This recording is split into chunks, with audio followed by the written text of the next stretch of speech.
বাংলাদেশ ইসলামী ছাত্র শিবির সুন্দরগঞ্জ উপজেলা শাখা কর্তৃক আয়োজিত আজকের এই ফটোগ্রাফি প্রোগ্রামে উপস্থিত আছেন সুন্দরগঞ্জ উপজেলা শাখার মাননীয় আমির জনাব শহীদুল ইসলাম মঞ্জু, সাবেক দায়িত্বশীল বৃন্দ এবং আমার সামনে উপস্থিত সুন্দরগঞ্জের এক সময়ে এই ময়দানে যারা শহীদ হওয়ার স্বপ্ন নিয়ে, শহীদ হওয়ার জজ্বা নিয়ে এই ময়দানে যারা লড়াই সংগ্রাম করেছেন, সংগ্রামী সাবেক এবং বর্তমান ভাইরা, আসসালামু আলাইকুম ওয়া রাহমাতুল্লাহ। আজকে থেকে প্রায় 25 বছর আগে আমেরিকাতে যখন টুইন টাওয়ারে হামলা হলো, হামলার পরে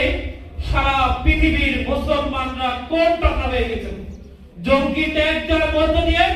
মুসলমানদেরকে সন্ত্রাসী উপাধি দিয়ে তারা এক এক করে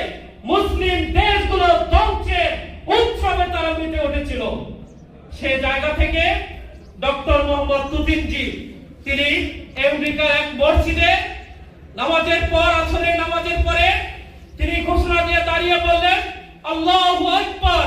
আল্লাহু আকবার, আল্লাহু আকবার, আল্লাহু আকবার, আল্লাহু আকবার, আল্লাহু আকবার। তিনি 6 বার আল্লাহু আকবার তাকবীর দিয়ে তিনি পৃথিবীবাসীকে জানিয়ে দিলেন, পৃথিবীর আমেরিকার সাম্রাজ্য বড় নয়, রাশিয়ান সাম্রাজ্য বড় নয়,